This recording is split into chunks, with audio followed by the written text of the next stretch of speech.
ஒரு 50 ஃபாலோவர்ஸ் ஒரு 100 அவ்வளோ கொஞ்சம் ஃபாலோவர்ஸ் வந்து start I am Sneha. This இந்த லைஃப் வந்து பாடலிங் பர்சனாலிட்டிஸ் பற்றி methods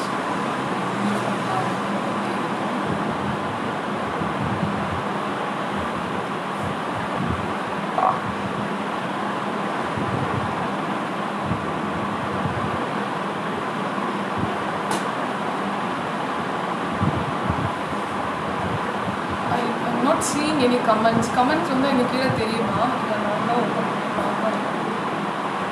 okay, I can see a comment. மகளினி hi.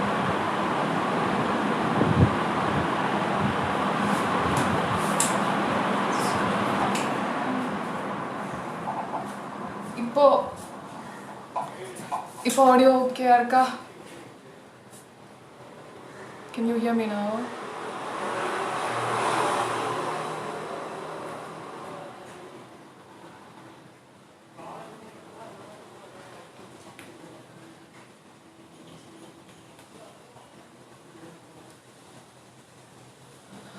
Okay.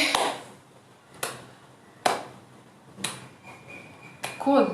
All of your comments. Later making me anxious. Okay, I'm fine. I'm excited.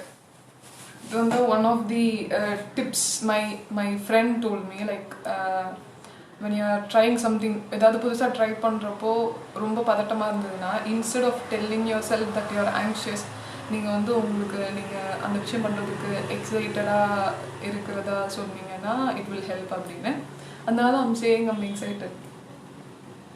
Okay, இந்த செஷன் வந்து எத்தனை பார்ட்ஸா இருக்கும் அப்படினா 4 பார்ட்ஸாக இருக்கும். ஃபஸ்ட் பார்ட்டில் வந்து எனக்கு எப்படி பிபிடி ட்ரேட்ஸ் இருக்குது அப்படின்னு டயக்னோஸ் பண்ணாங்க அப்படின்னு சொல்லுவேன். ரெண்டாவது பிபிடி சிம்டம்ஸ். பிபிடினா ஐ மீன் பார்டர்லைன் பர்சனாலிட்டி டிஸார்டர். ரெண்டாவது வந்து பிபிடி சிம்டம்ஸ் என்னெல்லாம் அப்படின்னு. மூணாவது செல்ஃப் கேர் மெத்தட்ஸ் என்னெல்லாம் எனக்கு ஒர்க் ஆகுது அப்படின்னு சொல்லுவேன். அண்ட் அதுக்கப்புறம் ஏதாவது கொஷின்ஸ் இருந்தால் யூ கேன் ஆஸ்க் மீ. நீங்கள் இந்த கமெண்ட்ஸில் கேட்கலாம். ஆனால் எனக்கு ஆன்சர் தெரியலன்னா நான் தெரிலன்னு தான் சொல்லுவேன். எல்லாத்துக்குமே என்னால் ரிலேட் பண்ண முடியாது. உங்களுக்கும் எனக்கும் இருக்கிற பிரச்சனை வேறு பிரச்சனையாக இருக்கலாம். அப்புறம் டிஸ்க்ளைமர் என்னென்னா, நான் வந்து லைசன்ஸ்டு தெரபிஸ்ட் கிடையாது. எனக்கு வந்து இந்த பிரச்சனை இருக்குது அப்படின்னு நான் ஷேர் பண்ணிக்கிறேன். திஸ் இஸ் மோர் லைக் ஒரு சப்போர்ட் குரூப்பில் வந்து பேசினா எப்படி பேசுவாங்களோ அந்த மாதிரி தானே தவிர this is not proper advice. This is not ஒரு மெடிக்கல் பர்சனாலிட்டி அட்வைஸ் கொடுக்கறது கிடையாது. ஸோ இதை ஜஸ்ட்டு கேட்டுக்கலாம். இதை வச்சு யூ ஷுடன் கன்க்ளூட், ஓகே இவங்க சொல்லிட்டாங்க இந்த சிம்டம்ஸ்னால் நமக்கு பிபிடி அப்படின்னு கன்க்ளூட் பண்ணுறது வந்து இட்ஸ் நாட் ரைட். நீங்கள் டாக்டர்கிட்ட தான் போய் அதை டயக்னோஸ் பண்ணுறதா இருந்தால். ஓகே, ஸோ எப்படி எனக்கு பிபிடி இருக்குதுன்னு டயக்னோஸ் பண்ணாங்க. ஃபர்ஸ்ட் பார்ட்டு,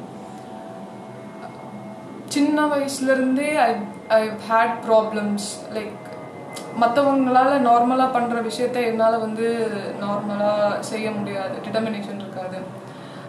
நிறைய நேரம் தூக்கம், ரொம்ப டயர்டாக இருக்கும், ரொம்ப எக்ஸாஸ்டடாக இருப்பேன். எதை பண்ணுறதுமே எதுவுமே எக்ஸைட்டிங்காக இருக்காது. லைக் ஒரு 10 வயசு குழந்தைக்கு எது எக்ஸைட்டிங்காக இருக்கணுமோ அந்த விஷயம்லாம் எனக்கு எக்ஸைட்டிங்காக இருக்காது. எல்லாமே ரொம்ப டயர்டாக ஆக்குறதா இருக்கும். அப்புறம் எப்போவுமே நான் ரொம்ப தனியாக இருக்கிற மாதிரி, லைக் யாரையுமே நம்ப முடியாது, யாருமே இல்லை, ஈவன் பேரண்ட்ஸ் யாருமே நமக்கு வந்து கேர் பண்ணுறதுக்கு இல்லை அப்படின்னு தோணிகிட்டே இருக்கும். அப்புறம் இமோஷன்ஸ் வந்து இன்டென்ஸாக இருக்கும். எப்படின்னா, இஃப் ஐம் ஹாப்பி, நான் ஹாப்பியாக இருந்தேன் அப்படின்னா ரொம்ப ஹையாக குதிச்சுட்டு விளையாண்டுட்டு பக்கத்தில் இருக்கிற ஆளை அடிக்கிற அளவுக்கு நான் வந்து ஹாப்பியாக இருப்பேன். அதே மாதிரி நான் சேடாக இருந்தேன்னா என்னால் அது தாங்கிக்கவே முடியாது. எனக்கு நான் எதை நினச்சி நான் சேடாக இருக்கணும் அந்த தாட் திரும்ப திரும்ப திரும்ப திரும்ப ஓடிட்டே இருக்கும். அதை என்னால் கண்ட்ரோல் பண்ண முடியாது. என்னால் வந்து அந்த பிரச்சனையிலேருந்து டிஸ்ட்ராக்ட் ஆகி வேற ஒரு பிரச்சனைக்கு போக முடியாது. நான் ஆங்ஷியஸாக நான் பதட்டமாக இருந்தேன் அப்படின்னா தூக்கம் ஸ்பாயிலாக. சாதாரணமாக ஹோம்ஒர்க் முடிக்கல அப்படின்னாலே எனக்கு வந்து அன்றைக்கி நைட்டு தூக்கம் வராது. தூக்கம் வராது மட்டும் இல்லாமல் தூங்காமல் இருந்தால் ஹோம்ஒர்க் எழுதலான்னா என்னால் எந்திரிச்சு போய் எழுதவும் முடியாது. So I won't be able to sleep. I won't be able to write the homework too. அப்படி ஒரு மாதிரி அப்டக்கிள்ஸ் நிறைய இருக்கிற மாதிரி சின்ன வயசுலேருந்தே இருக்கும். இந்த இன்டென்ஸ் இமோஷன்ஸ் வந்து சேட்னஸில் இன்னொன்று என்ன அசோசியேட் ஆகும் அப்படின்னா அழறது. நான் ரொம்ப ஈஸியாக அழமாட்டேன். முன்னாடி லைக் குழந்தையா 10 வயசுல ஸ்கூல் போகிறப்போ ரொம்ப ஈஸியாலாம் அழமாட்டேன். நான் வந்து ரொம்ப ஒரு மாதிரி ரஃப்பாக இருப்பேன். ஸ்னேகா வந்து என்ன அடித்தாலும் அழவே மாட்டா அப்படின்ட்டு அம்மா சொல்கிற அளவுக்கு இருப்பேன். ஆனால் ஒரு வயசுக்கு அப்புறம் எனக்கு ஞாபகம் இருக்கிறது 9th ஸ்டாண்டர்ட் படிக்கிறப்போ 14 வயசு அப்போலாம் திடீர்னு ஐ வில் ஸ்டார்ட் க்ரைங். என்னைக்காவது நடந்த ஒரு விஷயத்த நினச்சி வேற ஒரு நாள் நான் அழ தொடங்கிட்டு அது வந்து நார்மலாக எல்லாரும் அப்படியே சோகமாக உட்காந்து அழற மாதிரி இருக்காது. நான் கதறி அழுதுட்டு இருப்பேன். நான் கதறி அழறப்போ எனக்கு வந்து மூச்சு முட்டும். அது பக்கத்தில் யாராவது நான் அழறத பக்கத்தில் இருந்து பார்த்தாங்க அப்படின்னா பயந்துருவாங்க. அந்த அளவுக்கு இந்த க்ரையிங் எபிசோட்ஸ் எல்லாம் இருக்கும். இதெல்லாம் வந்து சின்ன வயசுலேருந்து டீனேஜ் முடிகிற வரைக்கும் இருந்த சிம்டம்ஸ், இருந்த பிரச்சனை. ஆனால் இதெல்லாம் லைக் இதனால் எனக்கு நான் எப்படியும் பெருசாக அஃபெக்ட் ஆகாததுனால அது ஒன்றும் பிரச்சனை இல்லை, இட்ஸ் காமன் அப்படின்ட்டு வேற எதுவும் பண்ண முடியலை. லைக் டாக்டர்கிட்ட போகிறது அந்த மாதிரிலாம் எதுவும் பண்ண முடியல. ஆனால் ஒரு பாயிண்ட்டில் இந்த க்ரையிங் எபிசோட்ஸ் வந்து வேற மாதிரியாக மாறிச்சு. இன்ஸ்டெட் ஆஃப் அழறதுக்கு பதிலாக I started harming my self and எனக்கு சூசைடல் தாட்ஸும் வர ஆரம்பிச்சது. இப்படி ஒரு லாஸ்ட் 3 இயர்ஸாக இந்த மாதிரி தாட்ஸ் இருக்குது. இந்த மாதிரி நான் பண்ணுறேன், இது வந்து it can be fatal, it can lead to my death அப்படின்ற அளவுக்கு அது போனதுக்கு அப்புறம் போயிடுமோன்ற பயத்தில் ஒரு சைக்கியாட்ரிஸ்ட்டை வந்து ஐ ஸ்டார்டட் கன்சல்டிங். அதுக்கு முன்னாடியும் நான் வந்து சைக்கியாட்ரிஸ்ட்டை கன்சல்ட் பண்ணியிருக்கேன். The problem with finding the right கரெக்டான சைக்கியாட்ரிஸ்ட் நமக்கு வந்து ஈஸியாக கண்டுபிடிக்க முடியாது.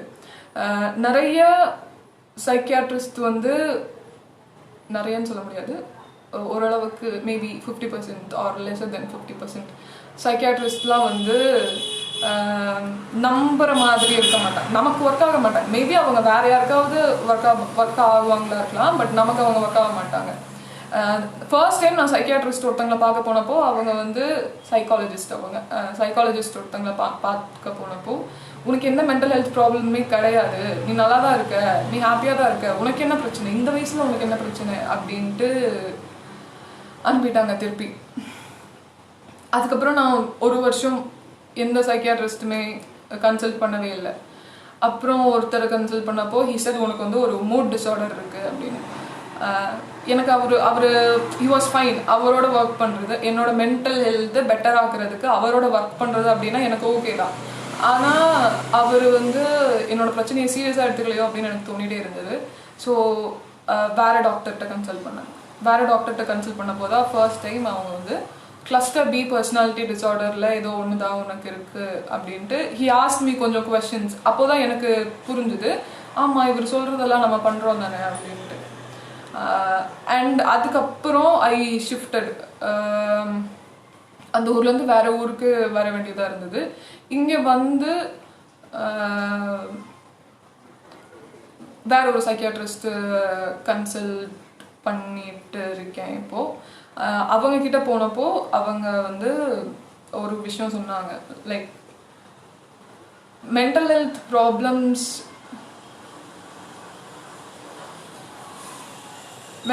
ப்ராப்ளம்ஸ் எல்லாம் டயக்னோஸ் பண்ணுறப்போ உங்களுக்கு இந்த ப்ராப்ளம் இருக்குது அப்படின்னு சொல்கிறது வந்து சொல்யூஷனுக்கு வழிவகுக்காது. லைக் எனக்கு பிபிடி இருக்குது, பார்டர்லைன் பர்சனாலிட்டி டிசார்டர் இருக்குது அப்படின்னா ஸ்னேகாக்கு பார்டர்லைன் பர்சனாலிட்டி டிசார்டர் இருக்குது அப்படின்னு லேபிள் பண்ணி மூடி வச்சு அது கொரியர் பண்ணுறதுல there's no use. So what we can do instead அப்படின்னா பிபிடி ட்ரெய்ட்ஸ் இருக்குது அப்படின்னு சொல்லலாம். ஸோ பார்டர்லைன் பர்சனாலிட்டி டிசார்டரோட சில குணாதிசயங்கள் உங்ககிட்ட இருக்குது, அத்தனையுமே இல்லாட்டியும் மோஸ்ட்லி இருக்கலாம், இல்லை சில சில குணாதிசயங்கள் மட்டும் இருக்கலாம். ஸோ இதெல்லாம் இருக்குது. அண்ட் நம்ம வந்து அதை எப்படி இல்லாமல் ஆக்குறதுன்னு நம்ம ஒர்க் பண்ணுவோம். அது சேலஞ்சிங்காக இருக்கும். இந்த டயக்னோசிஸ் ப்ராசஸில் வந்து பிபிடி மட்டும் இல்லை, அது கூட இன்னொரு டிஸார்டரும் இருக்குது அப்படின்னு தெரிய வந்தது. அதை பற்றி நான் இப்போ இந்த காலில் பேசலை, இந்த லைவ்ல பேசல. ஸோ இப்படிதான் எனக்கு டயக்னோஸ் பண்ணாங்க. பிபிடிக்கு என்ன காரணமா இருக்கும் அப்படின்னா மோஸ்ட்லி பிபிடி வந்து சைல்ட்ஹுட் ட்ராமானால வருது. லைக் நீங்கள் வளர்றப்போ உங்கள் வீட்டில் வந்து அப்யூசிவான ஒரு என்விரான்மெண்ட் இருந்தால், டாக்ஸிக்கான ஒரு என்விரான்மெண்ட் இருந்திருந்தாலோ, ஒரு அன்சேஃபான ஒரு என்விரான்மெண்ட் இருந்திருந்தாலோ, இல்லை நீங்கள் ரொம்ப ஸ்ட்ரெஸ்ஸில் வளர்ந்துருந்தாலும் இந்த மாதிரியான பர்சனாலிட்டி டிஸார்டர், இந்த பர்டிகுலர் திங் வர்றதுக்கு வந்து சான்ஸ் இருக்குது அப்படின்னு. And it can be genetical also. அப்படி ஒரு சூழலை வளர்ந்துருந்தாலும், இல்லை உங்கள் பேரண்ட்ஸ் அண்ட் அவங்களோட பேரண்ட்ஸ் ஆன்சஸ்டர்ஸ் யாருக்காவது பிபிடி இருந்திருந்தா அது ஜெனட்டிக்கலாகவும் வர்றதுக்கு வந்து வாய்ப்பு இருக்குது அப்படின்னு சொல்கிறாங்க. அடுத்து பிபிடியோட சிம்டம்ஸ் என்னெல்லாம் அப்படின்னு, ரொம்ப ஆப்வியஸான சிம்டம் என்னன்னா மூட் ஸ்விங்ஸு. பிபிடி அப்படின்னு ஒரு விஷயம் இருக்குது அப்படின்றது எனக்கு முன்னாடி தெரியலை. பார்டர்லைன் பைபோலார் டிஸார்டர் இருக்குது எனக்கு முன்னாடி தெரிஞ்சது. அதை பற்றி படம்லாம் வந்தனால எனக்கு அது ஈஸியாக தெரிஞ்சுது. So I thought like maybe எனக்கு பைபோலார் டிஸார்டர் இருக்குமோ அப்படின்னு. ஏன்னா எனக்கு அவ்வளோ மூட் ஸ்விங்ஸ் இருக்கும். ஒரு 2 மணி நேரத்துக்கு ஒருக்க எனக்கு மூட் வந்து மாறிட்டே இருக்கும். பட் பிபிடிக்கும் பைபோலார் டிஸார்டருக்கும் என்ன வித்தியாசம்னா, பைபோலார் டிஸார்டரில் இந்த மூட் ஸ்விங்ஸ் வந்து மணிக்கணக்கில் மாறாது, நாள் கணக்கில் மாறும். சம் டேஸ் சம் வீக்ஸ் அவங்க ஹையாக ஃபீல் பண்ணுவாங்க, அதுக்கப்புறம் சம் வீக்ஸ் சம் டேஸ் வந்து அவங்க லோவாக ஃபீல் பண்ணுவாங்க. பிபிடியில் வந்து எனக்கு நான் காலையில் ஏதாவது பாட்டு கேட்டு ஜாலியாக போகலாம் ஆஃபீஸ்க்கு, ஆனால் அங்கே போயிட்டு ஏதாவது ஒரு விஷயத்த பார்த்து அப்செட் ஆகிட்டேன் அப்படின்னா அது அவ்வளோதான், அதை மாற்ற முடியாது. அதுக்கப்புறம் நான் அப்செட் ஆகிட்டேன் அப்படின்றத ரியலைஸ் பண்ணுறதே கொஞ்சம் நேரம் ஆகும். ஏன்னா பிபிடி இருக்கவங்க அவங்களோட இமோஷன்ஸை ப்ராசஸ் பண்ணுறதுக்கு ரொம்ப வந்து திணறுவாங்க. அதுக்கு எக்ஸாம்பிளாக ஒரு மீம் நான் இன்ஸ்டாகிராமில் பார்த்தேன். ஒருத்தங்களுக்கு பேப்பர் கட் வந்திருக்கு அப்படின்னா, அவங்க வந்து பிபிடி இல்லாத ஒரு ஆளுக்கு பேப்பர் கட் வந்திருக்கு அப்படின்னா, பேப்பர் கட் வந்திருக்கு, இதுக்கு வந்து மருந்து போடணும், மருந்து போட்டால் அது சரியாயிடும் அப்படின்ட்டு அவங்க மருந்து போடலாம். ஆனால் பிபிடி இருக்க ஒரு ஆள் வந்து பேப்பர் கட் வந்துருச்சு, ஏதாவது ஒரு காயம் வந்துருச்சு அப்படின்னா காயம் வந்துருச்சுன்னு புலம்பிகிட்டே இருப்பாங்க தவிர அவங்களுக்கு அடுத்து என்ன பண்ணுறது அப்படின்னு ப்ராசஸ் பண்ண முடியாது. ரொம்ப நேரம் கழிச்சு தான் அவங்களுக்கு வந்து கன்க்ளூஷனுக்கு வர முடியும். இப்படி இமோஷன்ஸே ப்ராசஸ் பண்ணுறதுல கஷ்டமாக இருக்கனால அதை அட்ரஸ் பண்ணுறது, மூட் ஸ்விங்ஸ் இருக்கிறது அண்ட் மூட் ஸ்விங்ஸை அட்ரஸ் பண்ணுறது வந்து ரொம்ப கஷ்டமாக இருக்கும். அடுத்த சிம்டம் வந்து இம்பல்சிவாக பிஹேவ் பண்ணுறது. இம்பல்சிவானா லைக் அந்த மொமெண்ட்டோட கோவத்தில், அந்த மொமெண்ட்டோட சோகத்தில் மோசமானு இல்லை, ஏதாவது ஒரு டிசிஷன் எடுக்கிறது, நல்லா தெளிவாக யோசிக்காமல் அந்த மொமெண்ட்டோட வேகத்தில் டிசிஷன் எடுக்கிறது. லைக் ரிலேஷன்ஷிப்பில் இருந்தோன்னா சண்டை போட்டால், பாய் ஃப்ரெண்ட்டை சண்டை வந்தால், கேர்ள் ஃப்ரெண்ட்டை சண்டை வந்தால் உடனே அவங்கள பிளாக் பண்ணி, அவங்கள எல்லாத்துலேயும் பிளாக் பண்ணி இதுக்கு மேலே இந்த ரிலேஷன்ஷிப் ஒர்க் அவுட்டே ஆகாது அப்படின்ட்டு முடிவு பண்ணுறதா, ஒரு ஏதாவது போட்டு உடைக்கிறது, ஒரு ஃபோட்டோஸை கிழிக்கிறது, இதெல்லாம் நான் பண்ணியிருக்கேன். ஸோ தெரியும். இந்த மாதிரி இம்பல்சிவாக சில முடிவு எடுக்கிறது, லைக் நான் இங்கேருந்து போகிறேன், நான் வேலையை விட போகிறேன், அந்த மாதிரி ஒரு மொமெண்ட்டோட பெயினில் ஒரு மொமெண்ட்டை ஹேண்டில் பண்ண முடியாமல் இம்பல்சிவான விஷயங்களை பண்ணுறது வந்து பிபிடியோட இன்னொரு சிம்டம். அப்புறம் ரிஸ்கி பிஹேவியர்னா எம்டியாக இருக்கும். ஸோ அந்த மூட் ஸ்விங்ஸ் வரனால சம்டைம்ஸ் நமக்கு வந்து வெறுமையாக இருக்கும், எதுவுமே எக்ஸைட்டிங்காக இல்லை அப்படின்றப்போ ஏதாவது எக்ஸைட்டிங்காக பண்ணுவோமே அப்படின்ட்டு நமக்கு டேஞ்சரஸாக முடியக்கூடிய விஷயங்கள் எல்லாம் பண்ணுறதுக்கு வாய்ப்பு இருக்குது. அது வந்து சப்ஸ்டன்ஸ் அப்யூஸாக இருக்கலாம், இல்லை எக்ஸுக்கு கால் பண்ணி பேசுறது, எக்ஸுக்கு டெக்ஸ்ட் பண்ணுறது, யாருனே தெரியாத ஸ்ட்ரேஞ்சர்ஸை மீட் பண்ணுறது, இல்லை ஹூக்கிங் அப் வித் ஸ்ட்ரேஞ்சர்ஸ், அந்த மாதிரி ரிஸ்கியான விஷயங்களை பண்ணுறது வந்து பிபிடியோட இன்னொரு சிம்டம். அப்புறம் பிபிடி இருக்கவங்களுக்கு வந்து எனக்கு இந்த பிரச்சனை இருக்கும். நான் யாருக்காவது டெக்ஸ்ட் பண்ண லைக் ஹைரார்க்கியில் என்னோட மேலே லெவலில் இருக்கிறவங்க, so like my boss or someone, நான் அவங்களுக்கு டெக்ஸ்ட் பண்ணுறேன், அவங்க வந்து மெசேஜ் பார்த்துட்டாங்க, ப்ளூடிக் வந்துருச்சு, ஆனாலும் அவங்க வந்து எனக்கு ரெஸ்பாண்ட் பண்ணலை அப்படின்னா உடனே ஐ வில் ஸ்டார்ட் இமேஜினிங் அவங்க என் மேலே கோவமாக தான் இருப்பாங்க, நான் வந்து ஏதோ தப்பு பண்ணிட்டேன் அப்படின்ட்டு. அது ஒன்றுமே இல்லாமல் தொடங்குற விஷயம் ஒரு நாள் நைட் ஃபுல்லாக தூங்க விடாமல் இருக்கும். எல்லாருமே இதை யோசிக்கிறதுக்கு சான்ஸ் இருக்குது. லைக் இவங்க மெசேஜ் பார்த்து ரிப்ளை பண்ணாமல் இருக்காங்க, நம்மளால கடுப்பாக இருப்பாங்களா அப்படின்னு நினைக்கிறதுக்கு சான்ஸ் இருக்குது. பட் அது ரொம்ப பெரிய ஆங்ஸைட்டியாக மாறி அது தூங்க விடாமல் பண்ணி அது வந்து வேறு கான்சிக்வன்சஸை கொண்டு வர்றது வந்து பிபிடியோட சிம்டமாக இருக்கலாம். பிபிடியை ட்ரிகர் பண்ணுறது, மேலே சொன்ன எல்லாமே பிபிடியை ட்ரிகர் பண்ணுற மாதிரி இருக்கும். பிரேக்கப், ரிலேஷன்ஷிப்ஸ் வந்து முறியும் போது, ரிலேஷன்ஷிப்ஸ்னால் நாட் ஜஸ்ட் ரொமான்டிக் ரிலேஷன்ஷிப், அப்பா பொண்ணு ஆர் சிப்ளிங்ஸ் ஆர் ஃப்ரெண்ட்ஸ், இந்த மாதிரி ரிலேஷன்ஷிப்குள்ளே ஏதாவது பிரச்சனை வர்றப்போ அது ரொம்ப டிஸ்ட்ரக்டிவ் பிஹேவியரை ஸ்டார்ட் பண்ணுறதா இருக்கும், டிஸ்ட்ரக்டிவ் பிஹேவியரை ட்ரிகர் பண்ணுறதா இருக்கும். ஏன்னா பிபிடியோட எக்ஸ்ட்ரீம் வந்து பிபிடி இஸ் லைக் எல்லா எக்ஸ்ட்ரீம்லேயும் யோசிக்கிறது தான். அப்போது ஒரு எக்ஸ்ட்ரீமில் வந்து சூசைடல் தாட்ஸ் இருக்குது அப்படின்னா இந்த பிரேக்கப், ஃப்ரெண்ட்ஷிப் கட் ஆகுறது, இது எல்லாமே வந்து டிஸ்ட்ரக்டிவ் பிஹேவியருக்கு வழி பண்ணுறதா இருக்கும். Okay, so third part, self care. I think you can start, ஏதாவது கொஷின்ஸ் இருந்தால் யூ கேன் ஸ்டார்ட் சென்டிங் இங்க, so that I can see and scroll and answer. இது முடிக்கிறப்போ இப்போ பண்ண கரெக்டாக இருக்கும்ட்டு. செல்ஃப் கேர் எனக்கு என்ன எல்லாம் ஒர்க் ஆகும் அப்படின்ட்டு ஐ டெல் யூ. ஃபஸ்ட்டு வந்து இந்த மூட் ஸ்விங்ஸை ஹேண்டில் பண்ணுறதுக்கு நான் என்னோட ஒவ்வொரு நேரத்து மூட் எப்படி இருக்கு அப்படின்னும் பக்கத்தில் இருக்கவங்க கிட்ட சொல்ல ட்ரை பண்ணுவேன். லைக் என் பார்ட்னரோ என் ஃப்ரெண்ட்ஸோ யாராவது கூட இருந்தால், இல்லை ஆஃபீஸில் கொலீக்ஸ் யாராவது கூட இருந்தால், எனக்கு I'm not feeling alright, there is something, ஏதோ ஒரு பிரச்சனை இருக்குது அப்படின்னு தெரிய வந்த உடனே ஐ வில் டெல் தம் வாய் திறந்து that I am feeling sad, I am feeling ஆங்ஷியஸ்னு. நம்ம வந்து இந்த I'm feeling anxious, I'm feeling sad, இதெல்லாம் வந்து வழக்கமாக வெளியே சொல்ல மாட்டோம். சொன்னால் அது வந்து நம்மளோட இமேஜை வந்து அது ஏதோ அஃபெக்ட் பண்ணிடுமோ அப்படின்ட்டு ஐ எம் சேடுன்றதெல்லாம் வெளியில் வழக்கமாக சொல்ல மாட்டோம். பட் ஐ திங்க் இந்த இடத்துல அது ஹெல்ப் பண்ணணும். So the moment I say I'm sad அப்படின்னலாம், அதுக்கப்புறம் எப்படியோ ஒரு சொல்யூஷன் அதுக்கு வந்துடும் அப்படின்னு தோணுது.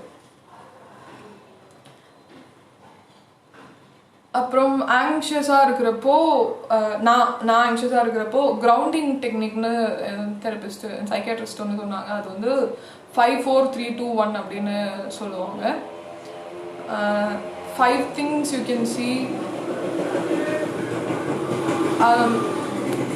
ரொம்ப பதட்டமாக இருக்கிறப்போ ஒரு இடத்துல உட்காந்துட்டு மைண்ட்ஃபுல்லாக இருக்கிறதுக்கு, அந்த மொமெண்ட்டில் ப்ரெசண்ட்டுக்கு வர்றதுக்கு 5 பொருள் நமக்கு கண்ணில் தெரிகிறது என்ன அப்படின்ட்டு சொல்லணும் ஆர் நினைக்கணும். அப்புறம் 5 சென்ஸையும் யூஸ் பண்ணுற மாதிரி இருக்கணும். 5 things you can see, 4 things you can feel like வேர்வை என் முதுகில் வந்து வேர்வை வடிகிறது எனக்கு ஃபீல் ஆகுது. என் கை வந்து சேரை டச் பண்ணியிருக்கிறது எனக்கு ஃபீல் ஆகுது. என் காலுக்கு அடியில் நிலம் இருக்கிறது ஃபீல் ஆகுது. இந்த மாதிரி 4 things you can sense. 3 things you can hear. 3 sound உங்களுக்கு கேட்குறது. 2 things you can I forgot. Taste ஒன்று இருக்குது, அப்புறம் இன்னொன்று என்னமோ ஒரு சென்ஸ் இருக்குது. ஸோ அந்த 5 4 3 2 1 டெக்னிக் வந்து ஆங்ஸைட்டியை கண்ட்ரோல் பண்ணுறதுக்கு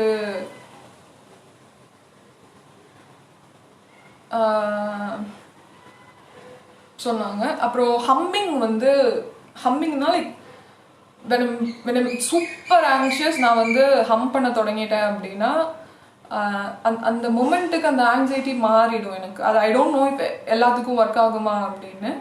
பட் நான் வந்து I will start humming any song. என்ன பாட்டாக இருந்தாலும் ஹம் பண்ண தொடங்கிட்டா அது ஒரு மாதிரி ஹெல்ப்ஃபுல்லாக இருக்கும். அதுவும் அந்த பாட்டு உங்களுக்கு பிடிச்சிருந்ததுன்னா I think it will help more. அப்புறம் ஒர்க் அவுட் பண்ணுறது வந்து ரெகுலராக ஒர்க் அவுட் பண்ணுறது, நான் இப்போ ஒர்க் அவுட் பண்ணிட்டு இருக்கலை, பட் ஒர்க் அவுட் பண்ணுறது ஆங்ஸைட்டியை கம்மி பண்ணுறதுக்கு. ஒர்க் அவுட் பண்ணுறப்போ ஆட்டோமேட்டிக்காக ஒரு ஸ்பான்டனிட்டி வரும். ஸோ எல்லா விஷயத்துக்கும் ரியாக்ட் பண்ணுறது ஒரு மாதிரி ஸ்பான்டேனியஸாக பண்ணுவோம். ஆங்ஸைட்டி பெருசாக இருக்காது, இருக்கும், ஆனால் கம்மியாக இருக்கும். இப்போது when I'm sad, நான் வந்து sad songs, I think it is okay to feel sad அப்படின்ட்டு. I will feel the sadness. ஃபுல்லாக சேடாக இருந்து சோக பாட்டாக கேட்டு லவ் ஃபெயிலியர் மாதிரி உட்காந்து ஃபீல் பண்ணி அதுக்கப்புறம் ஓகே சோகமாக இருந்தாச்சு, சேட் டைம் ஓவர் அப்படின்ட்டு I will snap out of it.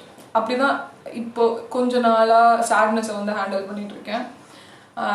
இதெல்லாம் சம்டைம்ஸ் தான் ஒர்க் ஆகுது, எல்லா நேரமும் எனக்கும் இது ஒர்க் ஆகாது. I'm still trying to over come my mental health problems. அப்புறம் அக்ரஷனை எப்படி ஹேண்டில் பண்ணுறதுன்னா, aggression is you wanting to express something. ஏதோ ஒன்று நீங்கள் எக்ஸ்பிரஸ் பண்ணணும் அப்படின்னு நினைக்கிறது தான் அக்ரஷன்.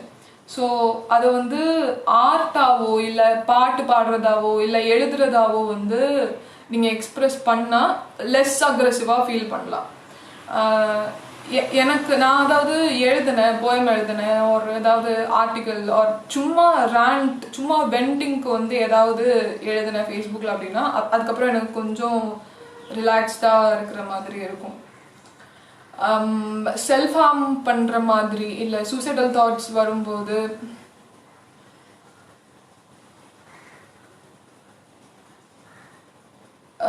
செல்ஃப் ஹார்ம் பண்ணுற மாதிரி இல்லை சூசைடல் தாட்ஸ் வரும்போது வந்து if you have control over your thoughts, it's all right. If you don't have இந்த மாதிரி தாட்ஸ்ல கண்ட்ரோல் இருந்ததுன்னா I think you will be all right. You'll just need a distraction. இல்லாத பட்சத்தில் you need a support system. அந்த support system எப்படி இருக்கும்னா ரிலையபிளாக இருக்கிற support சிஸ்டமாக இருக்கும். லைக் இப்போ I'm feeling suicidal, I'm feeling like doing this, can you come and be with me அப்படின்னு கேட்டால் உடனே எஸ்ன்னு சொல்லி வர்ற மாதிரி பக்கத்தில் இருக்கிற மாதிரி ஒரு சப்போர்ட் சிஸ்டம் இருக்கணும். அப்படி கண்ட்ரோல் இல்லாத நேரங்களில் வந்து ரீச்சிங் அவுட் தான் ஒரே வழி அப்படின்னு எனக்கு தோணுது. எம்டியாக டிப்ரெஸ்டாக இருக்கும்போது நான் வந்து ஐ ட்ரை காலிங் பீப்புள். அது வரைக்கும் ஜென்ரலாக ஐ டோன்ட் கால் பீப்புள், ஜென்ரலாக I don't talk to people. சும்மா லைக் டச்சில் இருக்கணும் அப்படின்றதுக்காக I don't talk to people. எம்டியாக டிப்ரெஸ்டாக இருக்கும்போது யார்கிட்டயாவது பேசலாம் அப்படின்னு தோணும். So I will call Suman and friend, நம்ப முடிகிற ஆள் யாரையாவது கால் பண்ணி பேசுவேன். Sometimes this is not like ஒரு குட் சொல்யூஷன் அப்படின்னு, பட் கொஞ்சம் இருக்கிற இடத்த க்ளீன் பண்ணுறது, நம்ம இருக்க இடத்த க்ளீன் பண்ணுறது இல்லை குளிக்கிறது இல்லை பிடிச்ச ஃபுட்டை சாப்பிட்றதெல்லாம் கூட ஹெல்ப் பண்ணலாம் டிப்ரெஷன்லேருந்து இல்லை எம்டினஸ் வெறுமையாக ஃபீல் பண்ணுறதுலேருந்து வெளில வர்றதுக்கு. இதெல்லாம் இந்த இமோஷன்ஸ் இந்த ஃபீலிங்ஸ் எல்லாம் வந்து கண்ட்ரோல் பண்ண முடியாத அளவு இருந்தது அப்படின்னா it is ideal that you should go see a doctor. ஒரு டாக்டரை பார்க்கணும் அப்படின்றது முக்கியம். It's like தெரப்பி இப்போ மென்டல் ஹெல்த் ப்ராப்ளம்ஸ் இருக்குன்னா தெரப்பி எடுத்துக்கோ, போய் தெரப்பிஸ்ட்டை பாரு அப்படின்னு சொல்கிறது வந்து ஒரு அப்பர் காஸ்ட் திங் டு டூன்ற மாதிரி தான் எனக்கும் தோணிட்டு இருக்கும். Like I don't have money. நிறைய நேரம் என்கிட்ட காசு இருக்காது தெரப்பிக்கு போகிறதுக்கெல்லாம். ஐடியலி தெரப்பி வந்து ஃப்ரீயாக இருக்கணும். ஹெல்த் கேர் டிபார்ட்மெண்ட் வந்து should take care of it. Mental health problems இருக்கிறவங்களுக்கு வந்து இங்கே வந்து நாங்கள் ஹெல்ப் பண்ணுறோம் அப்படின்றது ஸ்டேட்டோட பிரச்சனையாக இருக்கணும். பட் அப்படி ஒரு சினாரியோ இல்லை இங்கே. அதனால நம்ம உடம்புக்கு வந்தால் நம்ம ஏதாவது செலவு பண்ணி பார்த்து தானே ஆகணும் அப்படின்ற இடத்துல இருந்து ஹாஸ்பிட்டல் போகிறது அவசியம். சைக்கியாட்ரிஸ்ட் சைக்காலஜிஸ்ட் பார்க்குறது அவசியம். இந்த சைக்கியாட்ரிஸ்ட் சைக்காலஜிஸ்ட் பார்க்குறப்போ your gut feeling will tell you அவங்க நம்பலாமா வேண்டாமா அப்படின்னு. அதை வச்சு you should make a decision. சும்மா ரேண்டமாக ஃபஸ்ட்டு பார்க்குற சைக்கியாட்ரிஸ்டே வந்து ஓகே திஸ் வில் ஒர்க் அப்படின்ட்டு முடிவு பண்ணுறது டேஞ்சரஸாக இருக்கலாம். ரொம்ப டேஞ்சரஸாக இல்லாட்டியும் அட்லீஸ்ட் கம்மி டேஞ்சரஸாவது இருக்கலாம். ஸோ சைக்கியாட்ரிஸ்ட் செட் ஆகுறது வந்து கொஞ்சம் டைம் ஆகலாம். அண்ட் மெடிசன் எடுக்கணும். அவங்க மெடிசன் கொடுத்தாங்கன்னா தேர் இஸ் ஒரு பெரிய propaganda against the medicines doctors prescribe. இந்த மெடிசின்ஸ்லாம் எடுத்துக்கிட்டா வேறு ஏதாவது பிரச்சனை வந்துடும், மெடிசின்ஸ்க்கு அடிக்ட் ஆகிடும் அப்படின்ட்டு.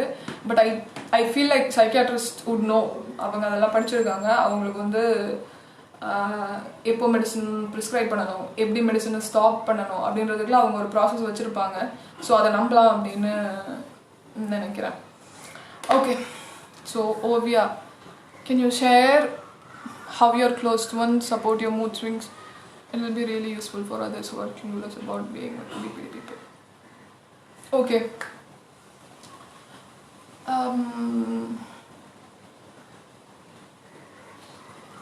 I live with my partner and sometimes என்னோட ஃப்ரெண்டு ஒருத்தன் வந்து இருப்பாங்க இங்கே வீட்டில், to make sure that I am not doing anything stupid to harm myself. So when I tell that I am sad, they would immediately ask me, enna panna you will feel better அப்படினு. What do you want to do? Why are you feeling this way? எது இதை trigger பண்ணுச்சு அப்படின்னு. So I think if someone is there in your home with BPD, அவங்க வந்து I'm chat அப்படின்னு சொல்கிறப்போ அவங்கக்கிட்ட போயிட்டு உனக்கு என்ன, உனக்கு 20 வயசு தானே ஆச்சு, உனக்கு என்ன இந்த வயசில் சோகம் அப்படின்னு எல்லாம் கேட்காம, எல்லா வயசுலேயும் யூ கேன் கெட் சேட் கேட்காம you should ask them.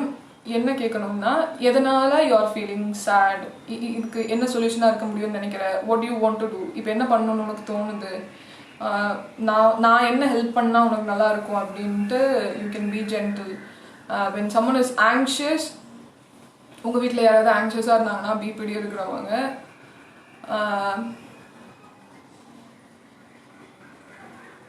you can hug them. It has worked for me sometimes. Like if they are okay with நீங்கள் ஹக் பண்ணுறதுக்கு அவங்களுக்கு ஓகே அப்படின்னா you can hug them.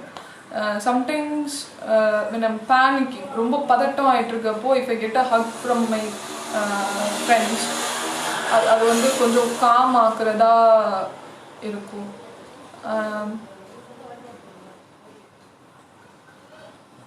And anger express when someone is angry,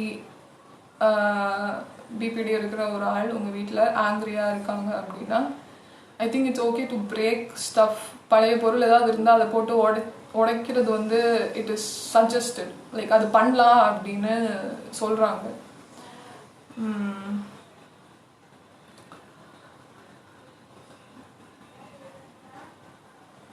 எம்டியாக feel பண்ணுறப்போ ஐ think it's important to remind people. வீட்டில் யாராவது எம்டியாக feel பண்ணுறாங்க, லைக் எதுலேயுமே எக்ஸைட்டடாக இல்லாமல் எதுலேயுமே இன்ட்ரெஸ்டடாக இல்லாமல் இருக்காங்க அப்படின்னா I think you can remind them. இதெல்லாம் உனக்கு பிடிக்கும், சின்ன வயசில் நீ இதெல்லாம் பண்ணிகிட்டு இருந்த, உனக்கு அதை மறுபடியும் பண்ணணுமா அப்படின்னு.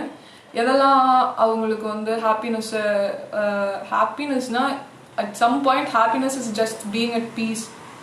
ஸோ எதெல்லாம் அவங்கள வந்து சமாதானமாக இருக்க வச்சதோ அந்த விஷயத்தெல்லாம் நீங்கள் ஞாபகப்படுத்தலாம். ஏன்னா மென்டல் ஹெல்த் ப்ராப்ளம்ஸ் இருக்கிற ஆட்களுக்கு மோஸ்ட் ஆஃப் த டைம்ஸ் நல்ல மெமரிஸ் எல்லாமே மறந்து போயிருக்கும். லைக் இப்போ ஸ்கூல் டைம் அப்படின்னு எடுத்துக்கிட்டால் ஸ்கூல் டைமில் நடந்த மோசமான விஷயங்கள், எனக்கு ஸ்கூல் டைமில் நடந்த மோசமான விஷயம் மட்டும் தான் ஞாபகம் இருக்கும். எத்தனை டைம் நான் மிஸ்கிட்ட அடி வாங்கியிருக்கேன், ரெக்கார்ட் நோட் எழுதுறது எவ்வளோ கஷ்டமாக இருந்தது, மேக்ஸ் எக்ஸாம் எழுதுறது எவ்வளோ கஷ்டமாக இருந்தது, எக்ஸாம் முடிச்சுட்டு வீட்டுக்கு வந்து பதட்டமாக இருந்தது, எவ்வளோ மோசமாக இருந்தது. அந்த மாதிரி எனக்கு ஸ்கூலை பற்றி எல்லாமே பேட் மெமரிஸ் மட்டும்தான் இருக்குது. இது வந்து மென்டல் ஹெல்த் ப்ராப்ளம் இருக்க ஆட்களுக்கு காமனாக இருக்குது. நிறைய நல்ல விஷயங்கள் வந்து மறந்து போகும். ஸோ நல்ல விஷயங்களை வந்து ரிமைண்ட் பண்ணலாம். பிபிடி இருக்கிற ஆளுக்கு இதெல்லாம் நீ என்ஜாய் பண்ண, இதெல்லாம் உனக்கு பிடிக்கும், இதெல்லாம் மேபி யூ ஷுட் ட்ரை, இதெல்லாம் நீ வந்து செஞ்சா இட் வில் ஹெல்ப் யூ அப்படின்ட்டு ஞாபகப்படுத்தலாம். How do you, Azifa asked, how do you snap out of sadness after a while or any feeling? What helps you in snapping out? Yes. So, first, the snapping out happens, எப்போ it happens na, once you acknowledge the problem, and the snapping out வந்து ஈஸியாக நடந்துரும்னு நினைக்கிறேன். எனக்கு வந்து நான் சேடாக இருக்கேன் அப்படின்றதையே கொஞ்ச நேரத்துக்கு கண்டுபிடிக்கவே முடியாது. ஏதோ ஒரு மாதிரி இருக்கே, ஏதோ தப்பாக இருக்கே அப்படின்னு தான் யோசிச்சுட்டே இருப்பேன். ஸோ அந்த மாதிரி ஃபீலிங்ஸ் வரப்போ ஐ திங்க் இது வந்து இந்த இமோஷன் தான் அப்படின்ட்டு கம்ப்ளீட்டாக அதை ஃபீல் பண்ண, if we let ourselves, if you let yourself be sad கம்ப்ளீட்டாக, like how do you be சேட்னா I listen to sad songs. நீ அந்த மாதிரி ஏதாவது டெக்னிக் வச்சுருக்கலாம். So you let yourself be sad, அதுக்கப்புறம் you snap out of it அப்படின்னு எனக்கு தோணுது. Will discuss it this not works for you. வேறு ஏதாவது வழி இருக்கான்னு நம்ம யோசிப்போம். How would a BPD person feel their feelings are not validated? Like when no one tries to understand them, will this lack of trust and validation create an impact on that person? Yes. When a person with BPD does not feel, BPD இருக்கிற ஒரு ஆள் வந்து வேலிடேட்டடாக feel பண்ணலை அப்படின்னா அவங்களோட self இமேஜை வந்து ஒரு மாதிரி டோட்டலாக வேற மாதிரி மாற்றிடுவாங்க. Like I tend have a supporting father. So நான் வந்து நிறைய நல்ல விஷயம் எனக்கு நடக்கிறப்போ I don't deserve all these good things அப்படின்னு நினைக்கிறது உண்டு. அண்ட் எனக்கு கான்ஃபிடென்ஸ் இல்லை, எனக்கு டேலண்ட் இல்லை, I am not talent, there's no such thing as talent, அது வேற விஷயம். But I have no skills, நான் எனக்கு அறிவு இல்லை அப்படின்னு எல்லாம் நான் யோசிப்பேன் நிறைய நேரம். ஸோ ஃபஸ்ட்டு அது வந்து செல்ஃப் இமேஜை வந்து ரொம்ப ஸ்பாயில் பண்ணுறதா இருக்கும். பிபிடி இருக்கிற ஒரு ஆளுக்கு வந்து கரெக்டான வேலிடேஷன் கிடைக்காம இருக்கிறப்போ. ரெண்டாவது ட்ரஸ்ட் இஷ்யூஸ் எப்படி வரும் அப்படின்னா யாரையுமே நம்ப முடியாது. If someone is trying to be nice to me, யாராவது என்கிட்ட வந்து அன்பாக பேசுகிறாங்க, என்கிட்ட ஃப்ரெண்ட்ஸாக இருக்கணும்னு நினைக்கிறாங்கன்னா my first thought would be, இவங்க என்ன பிளானோடு என்கிட்ட வந்திருக்காங்க, இவங்க எந்த குரூப்ல இருந்து என்ன சதி திட்டத்தோட வந்திருக்காங்க அப்படின்னு தான் எனக்கு யோசிக்கவே தோணும். யாரையுமே நம்ப முடியாது. அண்ட் இதனால ரிலேஷன்ஷிப்ஸ் வந்து ரொம்ப அன்ஸ்டேபிள் ஆகும். லைக் பிளாக்கிங் ஆஃப் பீப்புள், நிறைய பேரை பிளாக் பண்ணுறது. It is good to block people, but அது வந்து ஒரு அன்ஹெல்தியான வகையிலையும் நடக்கலாம். ரீசனே இல்லாமல் ஆளுங்களை பிளாக் பண்ணுறது, இது சேஃப் இல்லை அப்படின்னு பிளாக் பண்ணி செல்ஃபாக ஐசோலேட் பண்ணிக்கிறது, இது வந்து நடக்கும். Love யூவா? May I DM you for your psychiatrist, please? Yes, you can. For those who don't have a proper and understanding support system, what do you think they can do?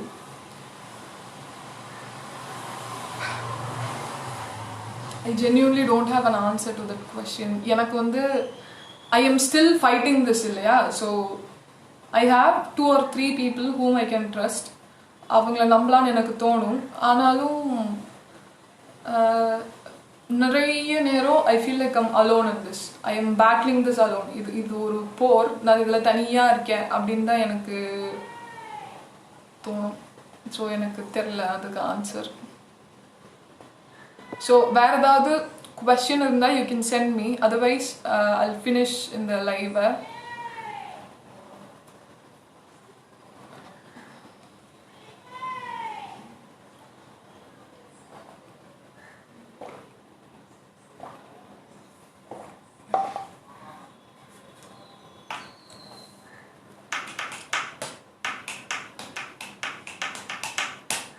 Okay, one thing I wanted to share.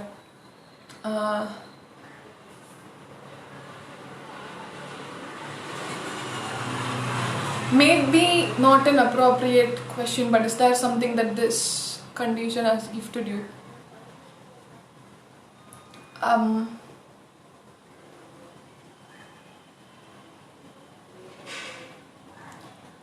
I don't know how to answer this question. I think gift ன்னுலாம் சொல்ல முடியாது. This condition has made me empathy எனக்கு கொஞ்சம் அதிகமாக இருக்கும். when I love people, when people love me, அது எவ்வளோ அது கொஞ்சம் இன்டென்ஸாக இருக்கும். பிகாஸ் ஆல் ஃபீலிங்ஸ் எல்லாமே இன்டென்ஸாக ஃபீல் பண்ணுறதுனால லவ்வும் வந்து பயங்கர இன்டென்ஸான ஒரு இமோஷனாக இருக்கும். அது கொடுக்குற ஹை வந்து ரொம்ப ரசிக்கிற மாதிரி, என்ஜாய் பண்ணுற மாதிரி இருக்கும். And empathy, I think empathy is the important answer. Because you're through நிறைய விஷயம் you're experiencing, so automatically you don't want others to experience the same. அதனால when you see someone going through something, you'll be like, I want to help you. அந்த மாதிரி you'll help them. empathy அதிகம் இருக்கும் அப்படின்னு நினைக்கிறேன்.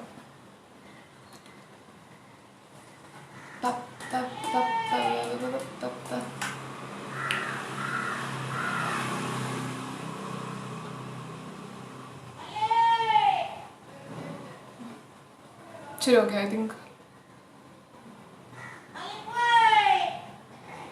Hi ma'am, I couldn't feel any emotion. Please don't call me ma'am. Any emotion, well, be it happiness, sadness, anger, or other one, could be a symptom of BPD. I just feel nothing or my response is not to any emotional stimulus. BPD is like mood swings நிறைய இருக்கும். So I don't think it is a symptom of BPD, but I am not a doctor. எனக்கு medicine தெரியாது, நான் medicine படித்ததில்லை. So